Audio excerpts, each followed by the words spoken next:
Qu'est-ce que la chrononutrition? C'est ce que nous allons voir ensemble aujourd'hui. Mais avant de commencer, et si ce n'est pas déjà fait, je vous invite à vous abonner à ma chaîne pour être tenu au courant de toutes les nouveautés. La chronobiologie de la nutrition, ou encore chrononutrition, est l'art de se nourrir en harmonie avec les biorhythmes fondamentaux de l'organisme. Il s'agit de consommer les aliments au meilleur moment de la journée en synchronisant les besoins nutritionnels avec l'horloge biologique interne dans le respect de notre physiologie. Notre corps se prépare, que l'on mange ou non, à recevoir une catégorie d'aliments selon l'heure de la journée en sécrétant des enzymes digestives spécifiques. Le principe reprend l'adage bien connu « manger comme un roi le matin, un prince le midi et un mendiant le soir ». On va donc favoriser un petit déjeuner gras et protéiné, un repas complet le midi, une collation sucrée et un dîner léger. Je vous propose de voir en détail les macronutriments à privilégier aux différents repas de la journée. En numéro 1, les protéines. Le matin.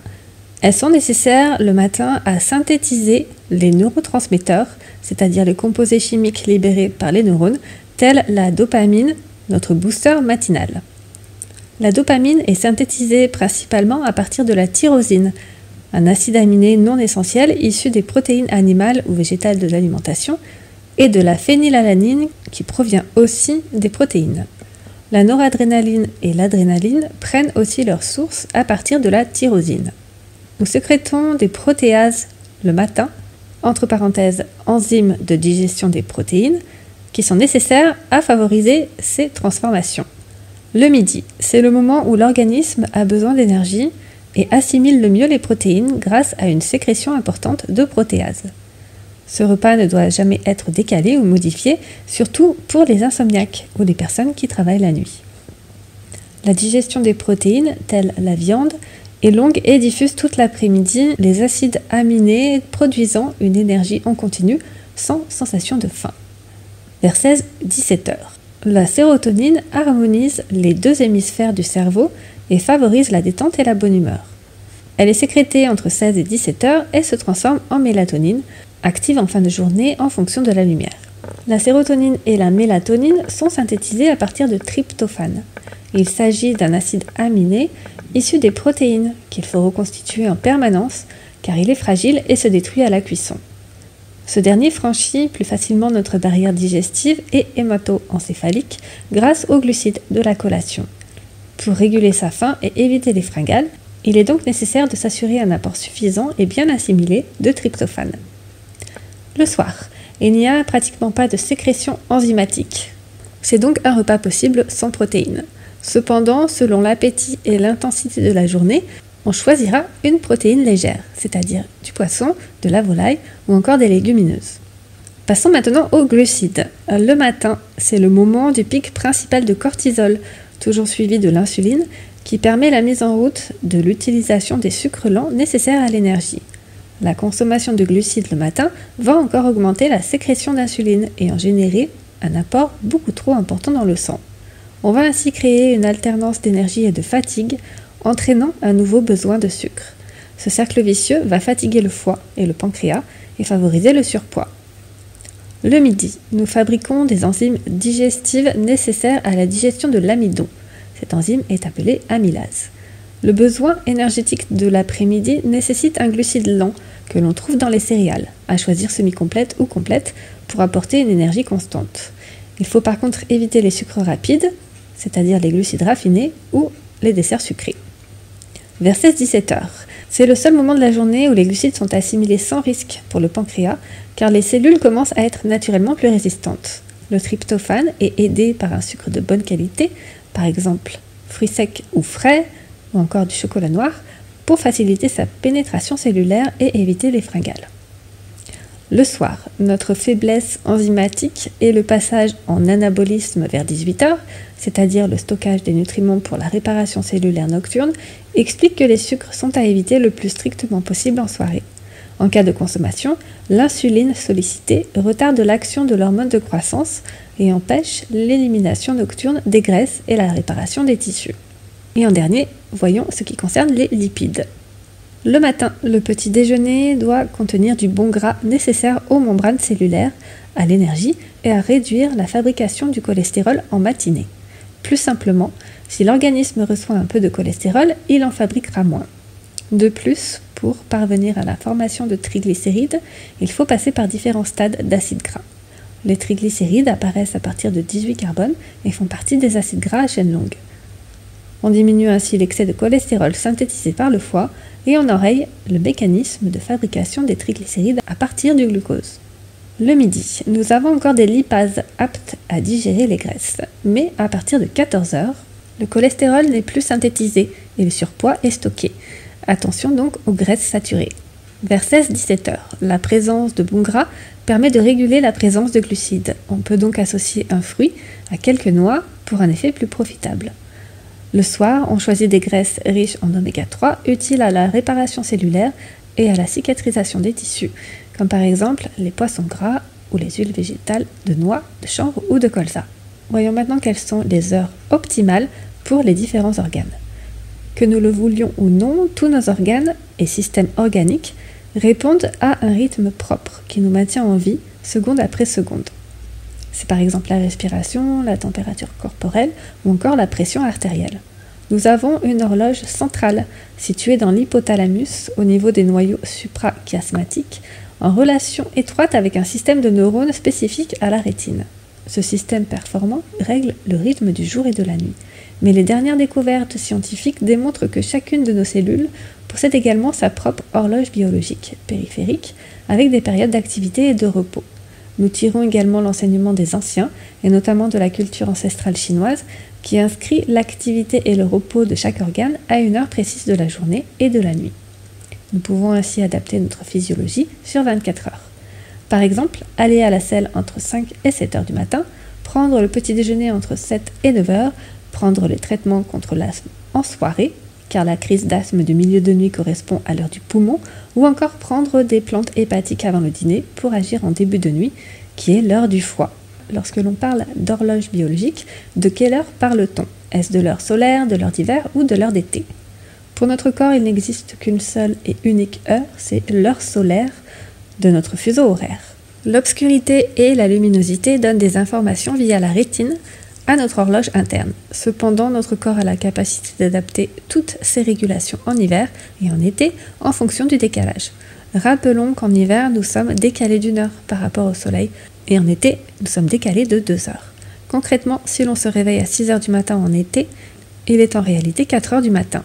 Nous sommes donc privés de la luminosité naturelle et exposés à la lumière artificielle avec un impact sur la santé.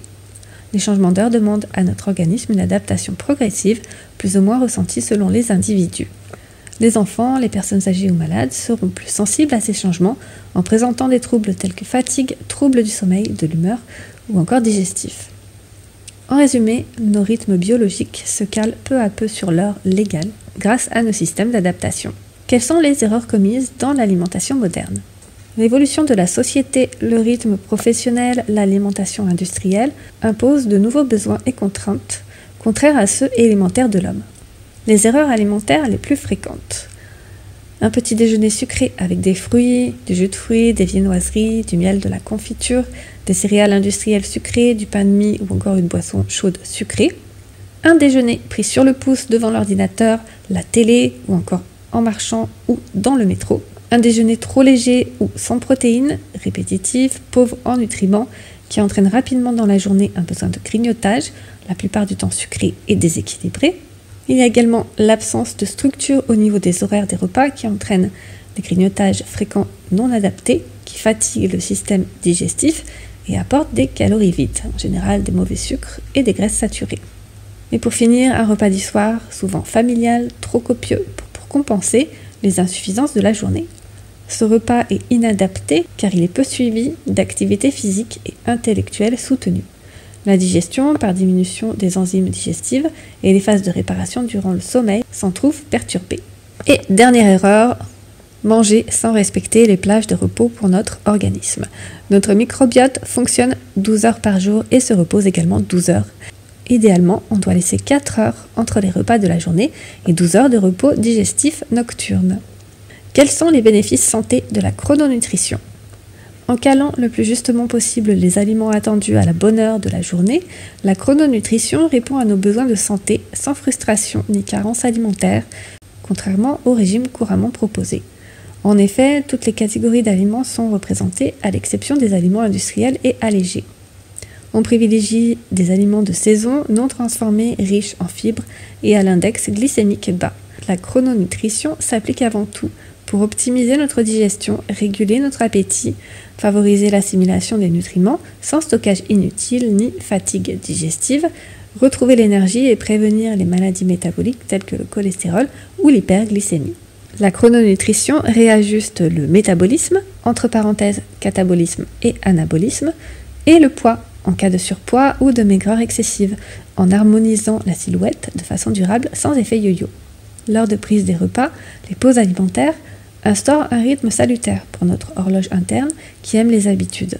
On favorise ainsi le sommeil, mais aussi un meilleur réveil, avec une plus grande motivation dès le matin. On retrouve l'énergie et on améliore l'humeur et la tendance à la dépression. Les 4 repas prévus par nos sécrétions digestives nous libèrent des tentations industrielles et des fringales de sucre. C'est un retour à l'instinct. On peut également adapter très facilement la chrononutrition en cas d'intolérance. On remplace les produits laitiers par des laits végétaux et leurs dérivés, ou le gluten par des pains, pâtes et céréales sans gluten. Toutes les catégories de personnes sont concernées, y compris les enfants en âge de manger. Peut-on suivre la chrononutrition si l'on est végétarien ? La chrononutrition a la mauvaise réputation de privilégier les protéines animales en excès et dissuade les végétariens. La société évolue ainsi que les habitudes alimentaires et il est très simple d'adapter les principes de la chrononutrition aux végétariens. Concrètement, le matin, on opte pour des protéines végétales et des bons gras sur un pain au levain biologique. On peut par exemple prendre du houmous, du tartare d'algues, du pâté végétal, un mélange d'oléagineux trempé ou en purée, un avocat associé à des graines germées ou encore des champignons, un yaourt végétal personnalisé avec des graines, du fromage végétal fermenté à base d'amandes ou de noix de cajou. Pour le midi, on favorise un légume cru et ou cuit avec une légumineuse et un féculent. Pour les végétariens qui consomment des œufs ou des produits laitiers, le repas du midi permet de les intégrer en rotation régulière avant 14 h. La collation est faite de fruits frais, secs ou d'oléagineux selon la saison. Le soir laisse la place aux légumes sous toutes leurs formes, associés à une protéine légère comme le tofu lactofermenté, le seitan, le tempeh, le lupin ou encore la panisse, qui est une spécialité à base de farine de pois chiches que l'on peut cuisiner en gratin, à la poêle ou en salade. Comment allier chrononutrition et plaisir de manger ? Les astuces pour ne pas craquer. La chrononutrition est un rééquilibrage alimentaire qui n'exclut aucune catégorie d'aliments. Elle permet également une grande diversité dans son application. La liste des aliments autorisés, large et variée, permet d'éviter les carences ou la monotonie au fil des saisons. La cuisine traditionnelle ou étrangère a toute sa place, comme le couscous ou la paella, à condition de les consommer le midi. La simplicité de son application n'entraîne pas d'exclusion sociale et peut être mise en place au restaurant ou en vacances. Pour ceux qui aiment le sucre et ne peuvent pas se passer de dessert, il suffira de le réserver vers 16 ou 17 heures. Cette collation régule l'appétit de la journée et du soir en évitant les fringales. Pour ceux qui ont du mal à gérer leur appétit, il faudra augmenter les portions du midi. Crudité, légumes et quantité de protéines qui se digèrent lentement donnent de l'énergie pendant plusieurs heures. On peut également maintenir une portion de féculents le soir, comme du pain, du riz ou de la pomme de terre, pour entrer en douceur dans la chrononutrition. En appliquant ces conseils de bon sens qui nous reconnectent à nos besoins primaires, nous favorisons les forces d'auto-guérison et la synchronisation de notre horloge biologique. La mise en place de la chrononutrition peut être maintenue au long cours avec plus de souplesse dès les bénéfices obtenus. En cas de pathologie avérée, de grossesse ou de préparation à un sport intensif, il est préférable de mettre en place un programme alimentaire avec l'aide d'un professionnel de santé spécialisé. Merci beaucoup d'avoir écouté jusqu'au bout, j'espère que ça vous a plu. Je vous invite à dire en commentaire si vous connaissiez la chrononutrition et si c'est un principe que vous mettez en place au quotidien pour organiser vos repas. Si c'est un sujet qui vous intéresse et que vous souhaitez aller plus loin, je vous mettrai juste en dessous de cette vidéo les liens pour découvrir des livres à ce sujet. N'hésitez pas à liker et à partager cette vidéo à des personnes que cela peut aider et inspirer. N'oubliez pas de vous abonner à ma chaîne YouTube pour être tenu au courant de toutes les nouveautés et moi je vous dis à très bientôt et d'ici là, prenez soin de vous.